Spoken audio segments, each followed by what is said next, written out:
Hello friends, once again welcome back to my channel. Today I am going to solve the question answers from the 7th standard large number around us, the page number 20.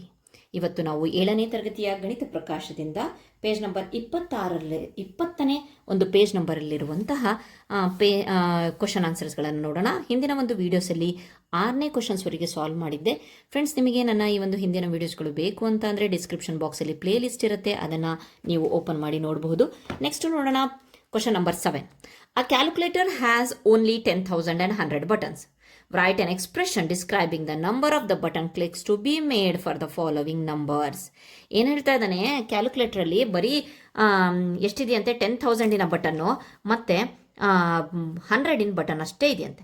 So ಹಾಗಾಗಿಬಿಟ್ಟು ಈ ಕೆಳಗಿನ ನಂಬರ್ಸ್ಗಳಿಗೆ ನಾವು ಒತ್ತಿಬಿಟ್ಟು ಬಟನ್ಸನ್ನು click ಮಾಡಿಬಿಟ್ಟು ನಾವೇನು ಮಾಡಬೇಕಂತೆ, ಒಂದು expand form ಇರುತ್ತಲ್ಲ, so ಅದನ್ನು ಬರಿಬೇಕಂತೆ. So ನಾವು already ಇದನ್ನ ಕಲ್ತಿದ್ದೀವಿ, ನನ್ನ ಹಳೆಯ ಒಂದು ಹಿಂದಿನ ವೀಡಿಯೋಸ್ಗಳಲ್ಲಿ, ಈ ಪಾಠದ ವೀಡಿಯೋಸ್ಗಳಲ್ಲೇ ಕಲ್ತಿದ್ದೀವಿ. ಸೊ ಬನ್ನಿ ನೋಡೋಣ ಯಾವ ರೀತಿಯಾಗಿ ಮಾಡೋದು ಅಂತ ಹೇಳಿಬಿಟ್ಟು. ಸೊ 20,800 ಇದೆ. ಸೊ ಇದನ್ನೇನು ಮಾಡೋದು, 10,000 ಬಟನ್ ಇದೆ ಅಷ್ಟೇ ಅಲ್ಲ, 20,000 ಪ್ಲಸ್ 100 ಬಟನ್ 8 ಸಲ ಪ್ರೆಸ್ ಮಾಡಿದ್ರೆ ಆಯಿತು ಅಲ್ವಾ. Next number that is 92,100. So ನಮಗೆ 1000 ಬಟನ್ ಇಲ್ಲ, ಸೊ 92 ಇದೆ. ಸೊ ಇಲ್ಲೇನು ಮಾಡ್ಬೋದು, 10,000 9 ಸಲ ಅದನ್ನು ಪ್ರೆಸ್ ಮಾಡಿ, ನೆಕ್ಸ್ಟ್ ಉಳಿದಿದ್ದ ರಿಮೇನು 21 ಟೈಮ್ಸ್ 100 ಬಟನ್ ಪ್ರೆಸ್ ಮಾಡಿ. Okay, third is 1,20,500. ಸೊ ಈಗ ಲ್ಯಾಕಿನ ಬಟನ್ ಇಲ್ಲ ನಮ್ಮ ಹತ್ರ, ಸೊ ಪ್ರೆಸ್ ಮಾಡೋಕ್ಕೋಸ್ಕರ ಸೊ ಇದನ್ನೇ ಮಾಡಬೇಕು, 10,000 ಯೂಸ್ ಮಾಡಬೇಕು. ಆಗ ನಾವೇನು ಮಾಡಬೇಕಪ್ಪ ಅಂತಂದರೆ 12 ಟೈಮ್ಸ್ 10,000 ಪ್ರೆಸ್ ಮಾಡಿ, ಆಗ 1,20,000 ಸಿಕ್ಬಿಡುತ್ತೆ. ಓಕೆ, ಮತ್ತು 5 times 100 button. Okay, next D 65,30,000. Okay, ಇಲ್ಲಿ 10,000 ಇಲ್ಲ, ನೆಕ್ಸ್ಟ್ 100 ಇಲ್ಲ. ಸೊ ನಾವು ಮಾಡಬೇಕಾಗತ್ತೆ 653 ಟೈಮ್ಸ್. ಸಿಂಪಲ್ ಆಗಿ ಮಾಡಬೇಕು ಅಂತಂದರೆ 653 ಟೈಮ್ಸ್ 10,000 ಮಾಡಿಬಿಡಿ, you will get the answer. Okay, last one 70,25,700. So ಇಲ್ಲಿ 702 ಟೈಮ್ಸ್ 10,000 ಪ್ರೆಸ್ ಮಾಡಿ. ಓಕೆ, ಆಗ 70,20,000 ಸಿಕ್ತು ನಮಗೆ. ಸೊ ಈಗ ನೆಕ್ಸ್ಟ್ ರಿಮೈನಿಂಗ್ 57 ಟೈಮ್ಸ್ 100 ಪ್ರೆಸ್ ಮಾಡಿ. ಸೊ ಆವಾಗ ಎಷ್ಟು ಸಿಗುತ್ತೆ, 5,700 ಸಿಗುತ್ತೆ. ಸೊ ಅದನ್ನು ಆ್ಯಡ್ ಮಾಡಿದಾಗ will get 70,25,700. Okay, fine. So ಇಲ್ಲಿ ನೋಡ್ಬೋದು ನೀವು, ಬರೀ ನಾವು 10,000 ಮತ್ತು 100 ಬಟನ್ ಯೂಸ್ ಮಾಡಿಕೊಂಡೆ ಈ ಒಂದು ಎಕ್ಸ್ಪ್ರೆಷನ್ಸನ್ನು ಬರೆದಿದ್ದೀವಿ. Okay, fine. Next question number 8, that is how many lakhs make a billion. How many lakhs make a billion ಅಂತಂದರೆ ನಾವೇನು ಮಾಡ್ತೀವಪ್ಪ ಅಂತಂದರೆ ಸಿಂಪಲ್ ಆಗಿ ಹೇಳ್ಕೊಡ್ತೀನಿ ಯಾವ ರೀತಿಯಾಗಿ. How many lakhs make a billion, ಬಿಲಿಯನನ್ನು ಬರ್ಕೊಂಡ್ಬಿಡೋಣ. ಓಕೆ, ಬಿಲಿಯನಲ್ಲಿ ಗೊತ್ತುಂಟು ನಮಗೆ ಎಷ್ಟು ಝೀರೋಸ್ ಇದೆ ಅಂತ ಹೇಳಿಬಿಟ್ಟು, 000000000. ಇದು ಬಿಲಿಯನ್. ನಾನು ಆಲ್ರೆಡಿ ಪಾಠ ಮಾಡ್ತಾ ಇರುವಾಗ ಹೇಳಿದ್ದೆ ಯಾವ ರೀತಿಯಾಗಿ ಇದು ಮಾಡೋದು. ಸೊ ಲ್ಯಾಕನ್ನು ತೆಗಿಯೋಣ ಈಗ.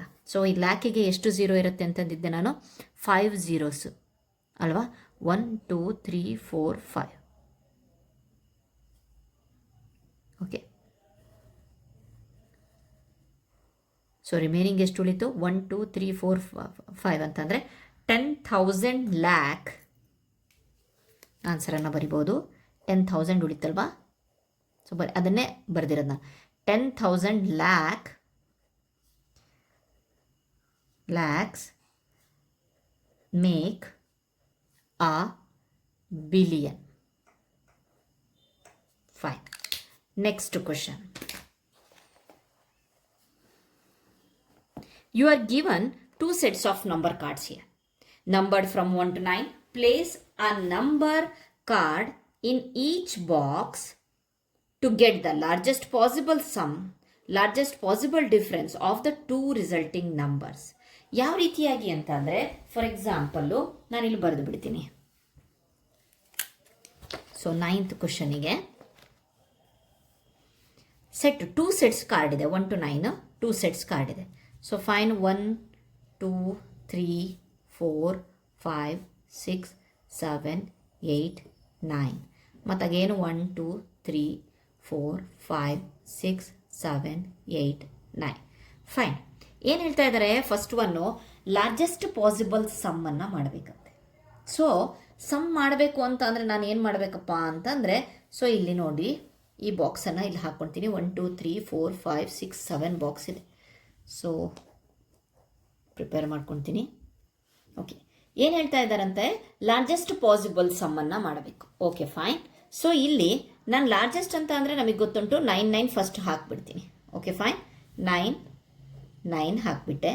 ಅದಾದಮೇಲೆ ನೆಕ್ಸ್ಟು ಏನು ಹಾಕೋಕ್ಕೆ ಪ್ಲೇಸ್ ಇದೆ, ಒಂದು 8 ಇಲ್ಲಿ ಹಾಕಿ, ನೆಕ್ಸ್ಟ್ ಇನ್ನೊಂದು 8 ಇದೆಯಲ್ವಾ ಅದನ್ನಿಲ್ಲ ಹಾಕ್ತೀನಿ. ಈ 9 ಮುಗೀತು, ಈ 9 ಮುಗೀತು, 8 ಮುಗೀತು, 8ಅನ್ನು ಕೆಳಗಡೆ ಹಾಕ್ತೆ. Okay fine. ನೆಕ್ಸ್ಟು 7 ಬಂತು, 7 7 ಹಾಗೆ ಮಾಡಿಕೊಂಡೆ, 6 6 ಹಾಗೆ ಮಾಡಿಕೊಂಡೆ, 5 5 ಲಾರ್ಜೆಸ್ಟ್ ನಂಬರಿಂದ ತುಂಬ್ಕೊಂಡು ಹೋಗ್ತಿದ್ದೀನಿ. ನೀವು ಹೇಳ್ಬೋದು ಏನಂತ ಹೇಳ್ಬಿಟ್ಟು 8 ಇಲ್ಲೇನು ಹಾಕೋಣ ಅಂತ. ಇಲ್ಲಿ ಮುಗಿದ್ಬಿಟ್ರೆ ನೆಕ್ಸ್ಟು 7 ಬಂದುಬಿಡುತ್ತೆ. ಇಲ್ಲಿ 7 ಬಂತು ಅಂದರೆ 77,000 ಆಯಿತು. ಸೊ ಲಾರ್ಜೆಸ್ಟ್ ನಂಬರ್ ಆಗಲಿಲ್ಲ. So we have to make it as a largest number only. Okay, ಇಲ್ಲಿ ಏನಾಯಿತು ಅಂತ ಅಂದರೆ ಇಲ್ಲಿ ನೀವು ನೋಡ್ಬೋದು 99 lakh ಆಯಿತು, ಇಲ್ಲಿ 87,000 ಆಯಿತು. ಸೊ ಇದರ ಒಂದು ಸಮ್ಮನ್ನು ಫೈಂಡ್ ಔಟ್ ಮಾಡಬೇಕಂತೆ. ಸೊ ಬನ್ನಿ ನೋಡೋಣ ಎಷ್ಟಾಯಿತು. 4 4 8. So 4 4 is 8, 5 5 10, 6 6 12, 13, 7 7 14 15, 8 8 16 17, 10 and one more is that is that. This is the largest number. Okay, ನಾವು ಹೇಗೆ ಇದು ಮಾಡಿದ್ರು ಸಹ ಇದಕ್ಕಿಂತ ಲಾರ್ಜೆಸ್ಟ್ ನಂಬರ್ ಸಿಗೋದಿಲ್ಲ ಅಂತ ಅಂದ್ಕೊಳ್ತೀನಿ. Okay fine. ನೆಕ್ಸ್ಟ್ ಕಂಟಿನ್ಯೂ ಮಾಡೋಣ ಏನಿದೆ ಅಂತ ಹೇಳಿ. Smallest possible number of the 2 resulting number. ಈಗ ಇದೇ ರೀತಿಯಾಗಿ ಸ್ಮಾಲೆಸ್ಟನ್ನು ಹುಡುಕ್ಬೇಕಂತೆ. ಸೊ ಬನ್ನಿ ನೋಡೋಣ. ಓಕೆ ಬನ್ನಿ, ಈಗ ನಾವು ಸ್ಮಾಲೆಸ್ಟ್ ಪಾಸಿಬಲ್ ಡಿಫ್ರೆನ್ಸ್ ಕೇಳ್ತಾ ಇದ್ದಾರೆ. ಸೊ ಡಿಫ್ರೆನ್ಸ್ಗಿಂತ ಮುಂಚೆ ನಾವಿಲ್ಲಿ ಜೋಡಿಸ್ಕೊಬೇಕಲ್ವಾ ನಂಬರನ್ನು, ಅದನ್ನು ಜೋಡ್ಕೊಳ್ಳೋಣ. ಸ್ಮಾಲೆಸ್ಟ್ ಅಂತ ಅಂದರೆ ಸ್ಮಾಲಿಂದನೇ ಹೋಗಬೇಕಲ್ವಾ. ಸೊ ಬರೋಣ, ಇಲ್ಲಿ ನಾನಿಲ್ಲಿ ಸ್ಮಾಲಿಂದ ತೊಗೊಂಡೆ 1 ತೊಗೊಂಡೆ, ಅದಾದಮೇಲೆ ನೆಕ್ಸ್ಟ್ 1 ತೊಗೊಂಡೆ, ಆಮೇಲೆ 2 ತೊಗೊಂಡೆ, 2 ತೊಗೊಂಡೆ, 3 ತೊಗೊಂಡೆ, 3 ಆಮೇಲೆ 4. Okay fine. ಈಗ ನೆಕ್ಸ್ಟ್ ಇಲ್ಲಿ ನಾನು ಏನು ಮಾಡಬೇಕು, ಫಾರ್ ಎಕ್ಸಾಂಪಲ್ಲು ಒಂದು ಸಿಂಪಲ್ ಆಗಿರುವಂಥ ಒಂದು ಕಥೆಯನ್ನು ಹೇಳ್ತೀನಿ. ಒಂದು 99 ತೊಗೊಂಡೆ, ಅದರೊಳಗಡೆ 9ಅನ್ನು ಲೆಸ್ ಮಾಡ್ತೀನಿ. ಇದು ಗ್ರೇಟೆಸ್ಟ್ 2 ಡಿಜಿಟ್ ನಂಬರು ಮತ್ತು ಇದು greatest 1 digit number. Okay, greatest ತೊಗೊಂಡಿದ್ದೀನಿ. ಎಷ್ಟು, 9ಅಲ್ಲಿ 9 ಹೋದರೆ 0 9. ಈಗ ಕಳೀತಾ ಇರೋದು ಅಲ್ಲಿ, ಇದಕ್ಕೆ ಯಾಕೆ ನಾನು ಬರಿತೀನಿ ಅನ್ನೋದಕ್ಕೆ ಒಂದು ಎಕ್ಸಾಂಪಲ್ ಕೊಡ್ತೀನಿ. ನೆಕ್ಸ್ಟ್ ಇನ್ನೊಂದು ತೊಗೊಳ್ತೀನಿ, smallest 2 digit number, then again smallest 1 digit number. ಎಷ್ಟಾಯಿತು ಲೆಸ್ ಮಾಡಿದ್ರೆ 9 ಸಿಕ್ತು. Okay fine. ಈಗ ಮೂರನೇದು, ಈಗ ನೀವೇ ಹುಡುಗರಿಗೆ ಕೇಳಿದಾಗ ಯಾವ ರೀತಿಯಾಗಿ ಮಾಡಿದಾಗ, ಈಗ ನಾನು ಮೂರನೇದು ಬರ್ತಿದ್ದೀನಿ.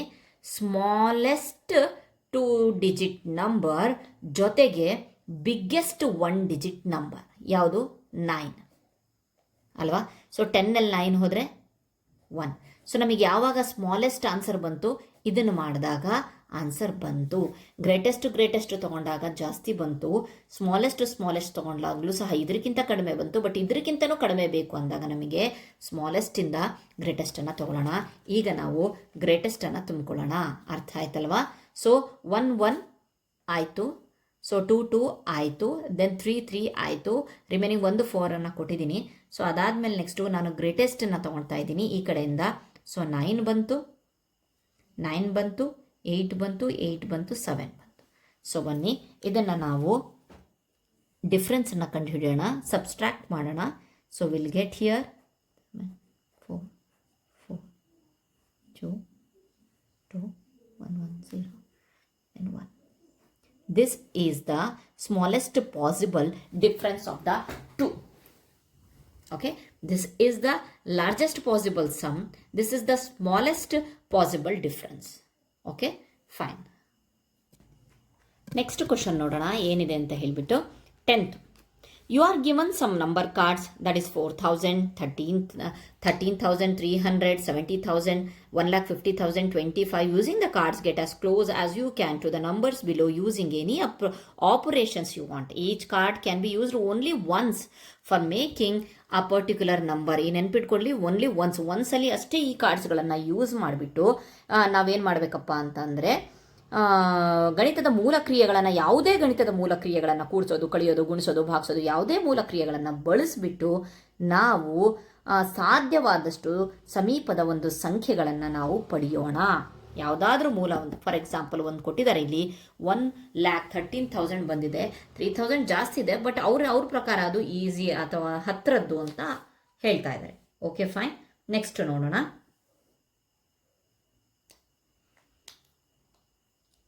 ಸೊ ಒಬ್ಬೊಬ್ರಿಗೆ ಒಂದೊಂದು ನಂಬರ್ ಕೊಡ್ಬೋದು. ನೀವು ಮಕ್ಕಳಿಗೆ ಇದನ್ನು ಕೊಟ್ಟುಬಿಟ್ರೆ ಸೊ ಅವ್ರವ್ರದ್ದೇ ಒಂದು ಪ್ರಕಾರಗಳನ್ನು ಹುಡುಕ್ತಾರೆ. ಫಾರ್ ಎಕ್ಸಾಂಪಲ್ ಇಲ್ಲಿ ಎ ಕೊಟ್ಟಿದ್ದಾರಲ್ಲ, ಅದಕ್ಕೆ ನಾನು ಇನ್ನೂ ಈಸಿ ಆಗಿರುವಂತಹ ಅಥವಾ ಇನ್ನೂ ನಿಯರೆಸ್ಟ್ ಅಥವಾ ಕ್ಲೋಸೆಸ್ಟ್ ನಂಬರನ್ನು ತೊಗೊಂಡೆ ಅಂತ ಅಂದ್ಕೊಳ್ರಿ. 10ನಲ್ಲಿ ಎಗೆ 70,000 ಒಂದು ತೊಗೊಳ್ತೀನಿ. ಇದೇ ಕಾರ್ಡು 70,000 ಇಂದು. ಸೊ ಅದಾದಮೇಲೆ ನೆಕ್ಸ್ಟು 4,000 ಇಂದು 5 ಇಂಟು 5 ಪ್ಲಸ್ 13,000 ಪ್ಲಸ್ 300 ಇಂಟು 20 ತೊಗೊಳ್ತೀನಿ. ಎಷ್ಟಾಗುತ್ತೆ ನೋಡೋಣ. ಸೊ 70,000 ಇದು 20, 20,000, 13,000, ದೆನ್ 6,000 ಇದನ್ನೆಲ್ಲ ಆ್ಯಡ್ ಮಾಡಿದ್ರೆ 1,09,000 ಸಿಗುತ್ತೆ, ವಿಚ್ ಇಸ್ ನಿಯರರ್. ಅವ್ರು ಏನು ಹೇಳ್ತಿದ್ದಾರೆ, 1,13,000 ಇವ್ರ ಪ್ರಕಾರ.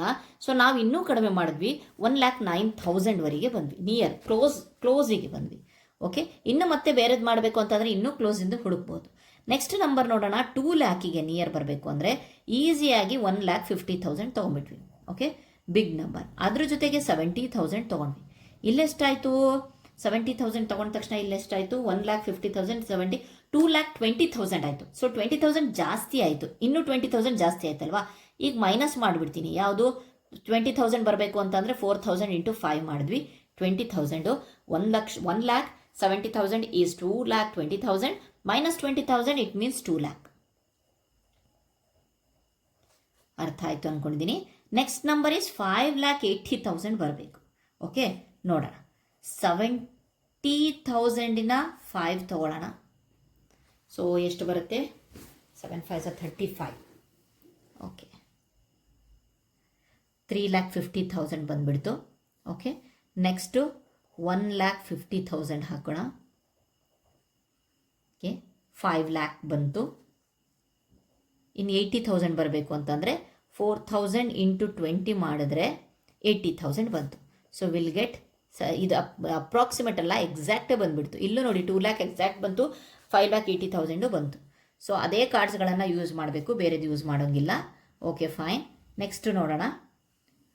ಡಿ 12,45,000 ಬರಬೇಕು. 12,45,000ಗೆ 7 lakh ಇಂಟು 20 ಮಾಡೋಣ. ಎಷ್ಟು ಬಂತು? 7 lakh ಇಂಟು ಅಂತ ಅಂದರೆ 14 lakh ಬಂತು. ಜಾಸ್ತಿ ಬಂತು. ಅದರೊಳಗಡೆ ಲೆಸ್ ಮಾಡೋಣ. 1,50,000 ಲೆಸ್ ಮಾಡೋಣ. ಮತ್ತು 4,000 ಸಹ ಲೆಸ್ ಮಾಡೋಣ. ದೆನ್ 300 ಸಹ ಲೆಸ್ ಮಾಡೋಣ. ವಿಲ್ ಗೆಟ್ 12,45,700 ಬಂತು. ನಿಯರ್ 700. ಓಕೆ, ಅದು ಇದು ಅಷ್ಟು 12,45,000 ಬರಲಿಲ್ಲ ಅಂದ್ರೂ 700 ಬಂತು. Okay, next 20,95,800. ಓಕೆ, 1,50,000 ತೊಗೊಳ್ಳೋಣ. ಪ್ಲಸ್ 20 ಮೈನಸ್ 5 ಮಾಡಿದ್ರೆ 15 ಆಯಿತು. 15 ಇಂಟು 15 ಮಾಡಿದಾಗ ನಮಗೆ ಎಷ್ಟು ಬಂತು ಅಂತಂದರೆ 30,70,000 ಮಾಡೋಣ. ಮತ್ತೆ ದೆನ್ ಅದಾದಮೇಲೆ ನೆಕ್ಸ್ಟು 13,000 ಇದೆ ಅಲ್ವಾ. ಓಕೆ, 13,000 ಯೂಸ್ ಮಾಡ್ಕೊಳ್ಳೋಣ. ಮತ್ತೆ ಅದರೊಳಗಡೆ 4,000 ಲೆಸ್ ಮಾಡೋಣ. ಮತ್ತು ಅದರೊಳಗೆ 300 ಲೆಸ್ ಮಾಡೋಣ. ಓಕೆ, ಎಷ್ಟು ಬಂತು ನೋಡೋಣ. ಆಗ ನಮಗೆ ವಿಲ್ ಗೆಟ್ 21,62,007. ಇನ್ನು ಬೇರೆಯವರಿಗೆ ಇನ್ನೂ ಬೇರೆ ಬೇರೆ ಕಡೆ ಬೇರೆ ಬೇರೆ ಥರ ಯೋಚನೆ ಮಾಡಿದ್ರೆ, ಎಲ್ಲರೂ ಒಂದೇ ಥರ ಯೋಚನೆ ಮಾಡಲ್ಲ. ಸೊ ಬೇರೆ ಬೇರೆ ಥರ ಯೋಚನೆ ಮಾಡಿದ್ರೆ ನಮಗೆ ಇನ್ನೂ ಬೇರೆ ಬೇರೆ ರೀತಿಯಾದಂಥ ಆನ್ಸರ್ಸ್ಗಳು ಸಿಗುತ್ತೆ. Okay fine. ನೆಕ್ಸ್ಟ್ ಕ್ವಶನನ್ನು ನೋಡೋಣ. That is 11th question. Question ಏನಿದೆ, find out how many coins should be stacked to match the height of the Statue of Unity. Assume each coin is 1 mm thick. ಏನು ಹೇಳ್ತಾ ಇದ್ದಾರೆ ಅಂದರೆ, ಒಂದು statue of liberty ಅಂತ ಹೇಳ್ಬಿಟ್ಟು ಪಾಠದ ಒಂದು ಸ್ಟಾರ್ಟಿಂಗಲ್ಲೇ ನೋಡಿದ್ವಿ ನಾವು. ಎಲ್ಲಿ ಅಂತ ಅಂದರೆ ಇಲ್ಲಿ ನೀವು ನೋಡ್ಬೋದು. ಸೊ ಇದರ ಹೈಟನ್ನು ಸಹ ನಾನು ಹೇಳಿಬಿಡ್ತೀನಿ ಎಷ್ಟಿದೆ ಅಂತ ಇದ್ರೆ 180 ಮೀಟರ್ಸ್ ಅಂತ they have already mention in the page number 3. ಅದನ್ನು ತಗೊಂಡು ಕ್ವಶನ್ ಕೇಳಿದ್ದಾರೆ. ಸ್ಟ್ಯಾಚ್ಯೂ ಆಫ್ ಲಿಬರ್ಟಿಯ ಎತ್ತರವನ್ನು ಪಡೆಯಲು ನಾವು ಎಷ್ಟು ಕಾಯಿನ್ಸ್ಗಳನ್ನ ಒಂದ್ರ ಮೇಲೆ ಒಂದು ಜೋಡಿಸ್ಕೊಂಡು ಹೋಗಬೇಕು. ಪ್ರತಿ ಕಾಯಿನ್ ಇದೆಯಲ್ಲ ಅದು 1 mm ದಪ್ಪ ಇದೆಯಂತೆ. ಓಕೆ ಫೈನ್, ಅರ್ಥ ಆಗಿದೆ ಅಂದ್ಕೊಂಡಿದ್ದೀನಿ. 180 ಮೀಟರ್ ಇರುವಂತಹ ಸ್ಟ್ಯಾಚ್ಯೂ ಆಫ್ ಲಿಬರ್ಟಿಗೆ ನಾವು 1 mm ಥಿಕ್ನೆಸ್ ಇರುವಂಥ ಎಷ್ಟು ಕಾಯಿನ್ಸ್ಗಳನ್ನು ನಾವು ಜೋಡಿಸ್ಕೊಂಡು ಹೋಗ್ಬೋದು ಅಂತ ಹೇಳ್ಬಿಟ್ಟು ಹೇಳಿ. Okay, they have given thickness of coin ಎಷ್ಟಿದೆ? 1 mm. ಒಂದು ಕಾಯಿನ್ 1 mm ಆದರೆ height of the Statue of liberty ಎಷ್ಟಿದೆ? 180 mm ಇದೆ. 180 ಮೀಟರ್ ಇದೆ. ಮೀಟರ್ದು ಯೂನಿಟ್ಸ್ ನೋಡ್ಕೊಳ್ಳಿ, ಯೂನಿಟ್ ಸೇಮ್ ಇಲ್ಲ. ಸೊ ನಾವು ಯೂನಿಟ್ಸನ್ನು ಸೇಮ್ ಮಾಡಬೇಕಾಗತ್ತೆ. ಸೊ ಏನಪ್ಪ ಅಂತ ಅಂದರೆ 1 ಮೀಟರ್ ಈಸ್ ಈಕ್ವಲ್ ಟು, ಇಲ್ಲಿ ಬರೆಯೋಣ, ಇಲ್ಲಿ ಸೈಡಿಗೆ ಬರೆದಿರ್ತೀನಿ. So 1 metre is equal to 1000 mm. So ಹಾಗಾಗಿಬಿಟ್ಟು ಇಲ್ಲಿ 180 ಇಂಟು 1000 ಮಾಡಿದ್ರೆ ಎಷ್ಟು ಬರುತ್ತೆ? 1,80,000 ಬರುತ್ತೆ. 80,000 mm ಅಲ್ಲೇ ತೊಗೊಳ್ತಾ ಇದ್ದೀನಿ. MM ಯಾಕಂತಂದರೆ ಒಂದು ಕಾಯಿನ್ 1 mm ಇದೆಯಲ್ವಾ. ಸೊ ಹಾಗಾಗಿಬಿಟ್ಟು ಈಗ ಸಿಕ್ಬಿಡ್ತು, ಒಂದು ಕಾಯಿನು 1 mm. ಸೊ 180 ಅಂತಂದರೆ 1,80,000 mm ಅಷ್ಟೇ. ಸೊ ಅದನ್ನು ನಾವು ಈಗ ನಮ್ಮ ಇದರೊಳಗಡೆ ಬರೆಯೋಣ, ಸ್ಟೇಟ್ಮೆಂಟಲ್ಲಿ ಬರೆಯೋಣ. Number of coins to be stacked to match height of statue of liberty, statue of unity, statue of unity ಎಷ್ಟಂತ ಅಂದರೆ 1,80,000. ಹಾಗೆ ಡೈರೆಕ್ಟಾಗಿ ಬರೆಯೋಂಗಿಲ್ಲ. ಥಿಕ್ನೆಸ್ ಇಸ್ 1, ಅದನ್ನ ಡಿವೈಡ್ ಮಾಡ್ಕೊಂಡ್ಬಿಟ್ಟು ನಾವು ಬರಿಬೇಕಾಗತ್ತೆ. ಒಂದು ವೇಳೆ ಥಿಕ್ನೆಸ್ 2 ಇತ್ತು ಅಂತ ಅಂದರೆ ನಾವು ಡೈರೆಕ್ಟಾಗಿ ಇಲ್ಲಿ ಬಂತು ಅಂತ ಹೇಳ್ಬಿಟ್ಟು ಬರೆಯೋಗಿಲ್ಲ. 2 ಇತ್ತು ಅಂತಂದರೆ ನಾವು ಡಿವೈಡೆಡ್ ಬೈ 2 ಮಾಡಬೇಕಾಗುತ್ತೆ. ಹಾಗಾಗಿಬಿಟ್ಟು ಈ 1 ಅಂತ ತೋರಿಸ್ತಿರೋದು. 1,80,000 ಕಾಯಿನ್ಸ್ ವಿ ನೀಡೆಡ್.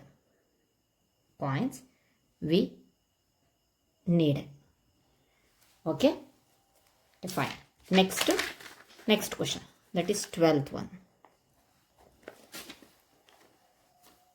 Grey-headed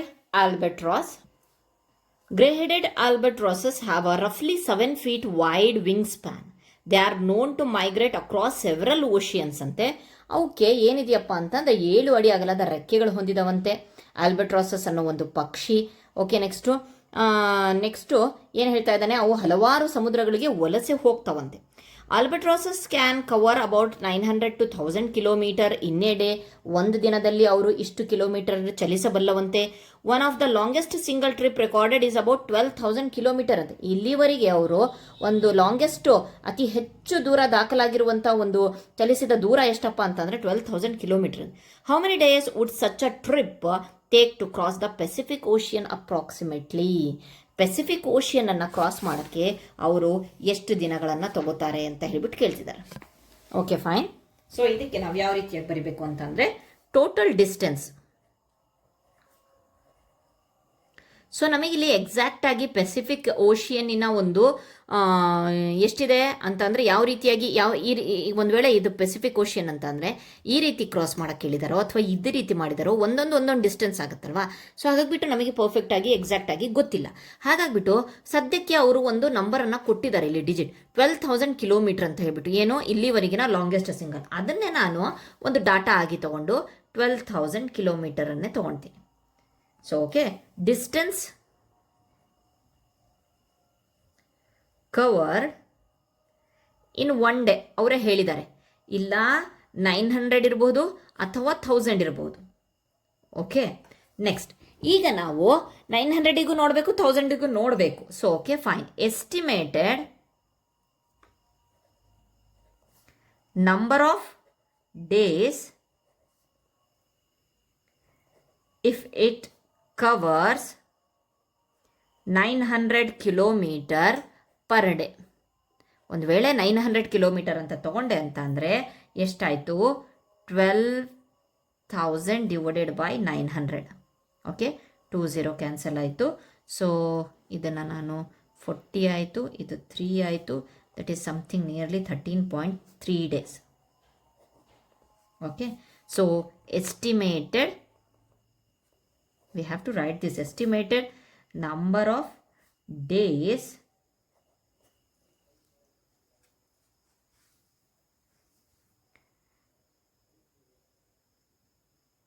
ಇದು 900 ಆಯಿತು. If it covers 1000 kilometers per day ಅಲ್ವಾ, ಪರ್ ಡೇ ಅಂದ್ಕೊಳ್ಳಿ.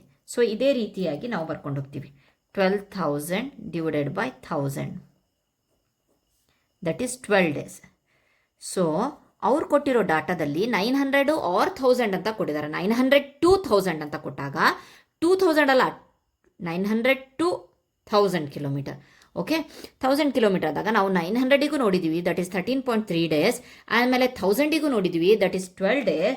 ಹಾಗಾಗ್ಬಿಟ್ಟು ನಾವು ಇಲ್ಲಿ ಬರೀಬಹುದು, therefore it would take approximately 12 to 14 days, approximate days to cover 12,000 kilometer trip.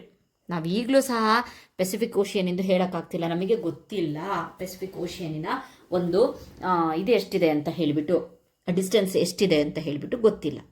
Okay, fine. Next 12 to 14 days, 40 days. Okay, next question, that is 30th. Grey headed. Okay, 30th. A bar-tailed godwit holds the record for the longest recorded non-stop flight. ಏನು ಹೇಳ್ತಾ ಇದ್ದಾನೆ, ಒಂದು ಬಾಲವುಳ್ಳ ಗಾಡ್ವಿಟ್ ಹಕ್ಕಿ ನಿರಂತರವಾಗಿ ಅತಿ ದೂರವನ್ನು ಕ್ರಮಿಸಿದ ದಾಖಲೆಯನ್ನು ಹೊಂದಿದೆ. ಏನು? ಮೌಂಟ್ ಎವರೆಸ್ಟ್ ಗ್ರೌಂಡ್ ಲೆವೆಲ್, ಇಲ್ಲಿದೆ. It travelled 13,560 kilometer from Alaska to Australia. ಇಷ್ಟನ್ನ ಅಲಸ್ಕಾದಿಂದ ಆಸ್ಟ್ರೇಲಿಯಾದವರೆಗೆ ಅದು ಟ್ರಾವೆಲ್ ಮಾಡ್ತೀವಿ ವಿಥೌಟ್ ಸ್ಟಾಪಿಂಗ್, ಎಲ್ಲೂ ನಿಲ್ಲದೆ. Its journey started on 13 October 2022 and continued for 11 days. Okay, find out the approximate distance it covered every day. Okay, find out the approximate distance it covered every hour ಅಂತ ಹೇಳಿ. ಅಂದರೆ 11 ದಿನದವರೆಗೆ ಮುಂದುವರೆದಿದೆ ಅಂದಮೇಲೆ ಅದು ಪ್ರತಿದಿನ ಕ್ರಮಿಸಿದ ಅಂದಾಜು ದೂರ ಮತ್ತು ಪ್ರತಿ ಗಂಟೆ ಅದು ಕ್ರಮಿಸಿದ ಅಂದಾಜು ದೂರವನ್ನು ಕಂಡುಹಿಡಿಯಿರಿ ಅಂತ ಹೇಳಿಬಿಟ್ಟು ಕೊಟ್ಟಿದ್ದಾರೆ. ಡಿಸ್ಟೆನ್ಸನ್ನು ಕೌಂಟ್ ಮಾಡೋಕ್ಕೆ ಹೇಳಿದ್ದಾರೆ. ಓಕೆ, ಬನ್ನಿ ಎಷ್ಟನೇ ಕ್ವಶನ್, ದಟ್ ಇಸ್ 13th, 13ನೇ ಕ್ವಶನ್. ಸೊ ಲಾಸ್ಟ್ ಲೆಕ್ಕ ಮಾಡಿದ್ವಲ್ಲ, ಆಲ್ಮೋಸ್ಟ್ ಅದೇ ರೀತಿ ಇರುತ್ತೆ. So total distance is 13,560 kilometer. Total number of, ನಾವು ಏನು ಗಿವನ್ ಕೊಟ್ಟಿದ್ದಾರೋ ಅದನ್ನು ಬರ್ಕೊತಿದ್ದಾರೆ. Total number of days is 11 days.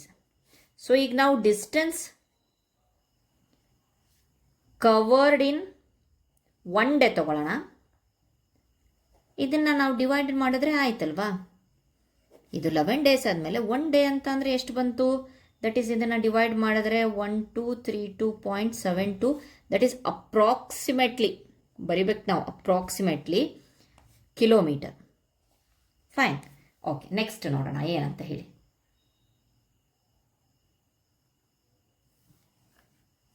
ಈಗ ನೆಕ್ಸ್ಟ್ ಏನು ಕೇಳ್ತಾ ಇದ್ದಾನೆ, time taken to cover the distance in hour. 1 ಗಂಟೆಯಲ್ಲಿ 11 into 24 ಅಲ್ವಾ, ದಟ್ ಈಸ್ 264 hours ಆಯಿತು. ದೆನ್ ಡಿಸ್ಟೆನ್ಸ್, ಈಗ ಡಿಸ್ಟೆನ್ಸ್ ನೋಡೋಣ. Distance covered per hour, that is 13,560. ಈಗ ನಾವು ಅವರ್ಸಲ್ಲಿ ಕಂಟಿನ್ಯೂ ಮಾಡ್ಕೊಂಡಿರೋದ್ರಿಂದ 264 ಮಾಡಿದ್ರೆ 51.36 kilometer. That is also approximately. ಇದನ್ನು ಬರೀಬೇಕು ಅಪ್ರಾಕ್ಸಿಮೇಟ್ಲಿ, ಯಾಕಂದರೆ ಅವ್ರು ಕೇಳಿರೋದು ಅಪ್ರಾಕ್ಸಿಮೇಟ್ಲಿನೇ. Okay, fine. ನೆಕ್ಸ್ಟ್ ನೋಡೋಣ, ಅವರ್ಸ್ ಎಲ್ಲ ಆಯ್ತಲ್ವಾ. ಓಕೆ, ಅವರ್ಸ್ ಎಲ್ಲ ಆಯ್ತಲ್ಲ. Find out the approximate distance it covered every hour, ಇಷ್ಟು. Okay, fine. 14th ಆಯಿತು. ನೆಕ್ಸ್ಟ್ 13th ಆಯಿತು. The last question from this lesson, 14th one. Bald eagle are known to fly as high as 4,500 to 6,000 meter above the ground level. ಏನಂತೆ, bar ಹದ್ದುಗಳಿದಾವಲ್ವಾ, ಅವು ಭೂಮಿಯ ಮೇಲ್ಭಾಗದಿಂದ ಇಷ್ಟು meter ಎತ್ತರದವರೆಗೆ ಹಾರಲು ಅವು ಪ್ರಸಿದ್ಧವಾಗಿದೆ. Mount Everest is about this meter height, 8,850 meter. Aeroplanes can fly as high as 10,000 to 12,800 meter. How many times bigger are these heights compare to Somos building. ಇದು ಸಹ ಸೋಮೋಸ್ ಬಿಲ್ಡಿಂಗ್ ಎಲ್ಲಿ ಬಂತು, ಫಸ್ಟ್ನೇ ಪೇಜಲ್ಲಿತ್ತು. ಸೋಮೋಸ್ ಬಿಲ್ಡಿಂಗ್ ಎಷ್ಟು ಅಂತ ಹೇಳಿದ್ವಿ ನಾವು, 40 ಮೀಟರ್ ಅಲ್ವಾ. 4,444 ಮೀಟರ್ ಹೈಟ್ ಇತ್ತು, 40 metre. Okay, let start. 14th ಆನ್ಸರ್ನ ಬರೀತೀನಿ. ಅದಕ್ಕೆ ಮುಂಚೆ ರಿಮೈಂಡರ್ ಥರ ಹೈಟ್ ಆಫ್ ಸೋಮೋಸ್ ಬಿಲ್ಡಿಂಗ್ ನೋಡೋಣ. Somos building is equal to 40 meter. 40 meter. So ಇದನ್ನು ಕಂಪ್ಯಾರಿಸನ್ ಆಗಬೇಕಲ್ವಾ ಎಲ್ಲ ಜೊತೆಗೆ, ಹಾಗಾಗ್ಬಿಟ್ಟು ಬರೀತಿರೋದು. ಈಗ the first one is bald eagles flight height. ಎಷ್ಟು ಹತ್ತಿರಕ್ಕೆ, ಎಷ್ಟು ಎತ್ತರಕ್ಕೆ ಅದು ಹಾರುತ್ತೆ ಅಂತ ಅಂದರೆ, ಇಟ್ಸ್ 4,500 to 6,000 ಮೀಟರ್. ಓಕೆ, ಹೇಗೋ ಸೋಮೋಸ್ ಬಿಲ್ಡಿಂಗು ಮೀಟರಲ್ಲಿದೆ, ಇದು ಮೀಟರ್ ಯೂನಿಟ್ ಕರೆಕ್ಟ್ ಇದೆ. ಸೊ ಲೋವರ್ ಎಸ್ಟಿಮೇಟನ್ನು ನೋಡೋಣ. ಅಂದರೆ ನಾನು ಹಿಂದಿನ ಒಂದು ಲೆಕ್ಕದಲ್ಲೂ ಮಾಡಿದ್ದೆ, ಇದಕ್ಕೂ ಸಹ ನೋಡಬೇಕು ಅಂತ ಹೇಳಿ. Estimate is equal to 4,500 divided by 40, that is 112.5. Upper ಎಸ್ಟಿಮೇಟ್ಗೆ 6,000 divided by 40, that is 150. Okay, so ಇಲ್ಲಿ ಬರಿಬೇಕಾಗತ್ತೆ. So eagle fly about 112.5 to 150 times higher than Somos building ಅಲ್ವಾ. ಅದಕ್ಕೋಸ್ಕರ ಸೋಮೋಸ್ ಬಿಲ್ಡಿಂಗ್ 40 ಮೀಟರಿಂದನೇ ನಾನು ಎಲ್ಲ ಕಡೆನೂ ಡಿವೈಡ್ ಮಾಡಿದ್ದು. ಓಕೆ, ನೆಕ್ಸ್ಟ್ ಈಗ ಸೆಕೆಂಡ್ ಒನ್. ಅದರೊಳಗಡೆ ಹೈಟ್ ಆಫ್ ಮೌಂಟ್ ಎವರೆಸ್ಟ್ ಅದನ್ನು ನೋಡೋಣ. ಕಂಪ್ಯಾರಿಸನ್ ಮಾಡ್ತಾ ಇರೋದು ಈಗ ಎಲ್ಲದಕ್ಕೂ. Everest is equal to 8,850 metre. ಇದನ್ನು ಸಹ ಮೀಟರಲ್ಲಿ ಕೊಟ್ಟಿದ್ದಾರೆ.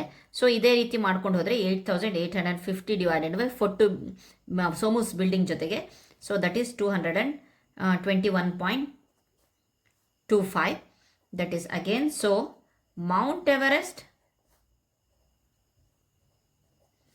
Is about 221 times taller than Somos building. Okay, ಇಲ್ಲೂ ಕಂಪ್ಯಾರಿಸನ್ ಆಯಿತು ಮೌಂಟ್ ಎವರೆಸ್ಟ್ ಜೊತೆಗೆ ಸೋಮೋಸ್ ಬಿಲ್ಡಿಂಗನ್ನು. ನೆಕ್ಸ್ಟ್ ಥರ್ಡ್ ಒನ್, ಇನ್ನೂ ಒಂದು ಕೊಟ್ಟಿದ್ದಾರೆ. ಏನಂತ ಹೇಳಿಬಿಟ್ಟು ಏರೋಪ್ಲೇನ್ ಫ್ಲೈಟ್ ಹೈಟ್ ಕೊಟ್ಟಿದ್ದಾರೆ ಅಲ್ವಾ. Aeroplane flight height that is 1000. ಮತ್ತೆ ಇಲ್ಲಿ ಅಪ್ಪರ್ ಆ್ಯಂಡ್ ಲೋವರ್ ಲಿಮಿಟ್ ಕೊಟ್ಟಿದ್ದಾರೆ ಇಷ್ಟು. Okay, fine. So lower ಎಸ್ಟಿಮೇಟಿಗೆ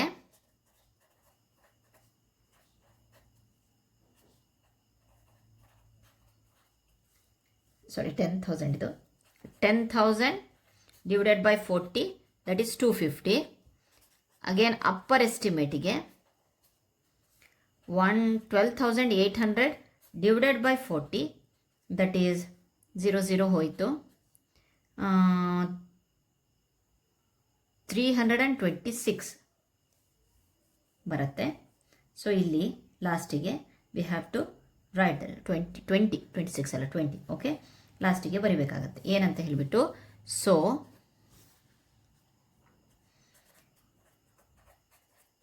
aeroplane fly about ಅಪ್ಪರಿಂದು ಮತ್ತೆ ಇದನ್ನು 250 to 320 times higher than again Somos building. So ಇಲ್ಲಿ ಮೂರೂ ಒಂದು ಸಿನಾರಿಯೋ ತಗೊಂಡು ನಾವು ಸೋಮೋಸ್ ಬಿಲ್ಡಿಂಗ್ ಜೊತೆಗೆ ಕಂಪ್ಯಾರಿಸನ್ ಮಾಡಿದ್ವಿ. ಸೊ ಇಲ್ಲಿವರೆಗೆ ನಾವು 7ನೇ ಕ್ಲಾಸ್ನ first chapter large numbers around ಅಸ್ನ ಪ್ರತಿಯೊಂದು ಒಂದು ಕಂಪ್ಲೀಟಾಗಿ ಎಕ್ಸ್ಪ್ಲನೇಷನು ನೋಡಿದ್ವಿ. ಅದಾದಮೇಲೆ ನೆಕ್ಸ್ಟ್ ಫೈಂಡ್ ಔಟನ್ನು ಸಹ ನೋಡಿದ್ವಿ. Thank you so much friends. ನಿಮ್ಮ ಒಂದು ಪ್ರೀತಿ ಎಲ್ಲ ವೀಡಿಯೋಸ್ಗಳಲ್ಲೂ ಹೀಗೆ ಇರಲಿ ಅಂತ ಹೇಳಿಬಿಟ್ಟು ಹೇಳ್ತಾ ಧನ್ಯವಾದಗಳು.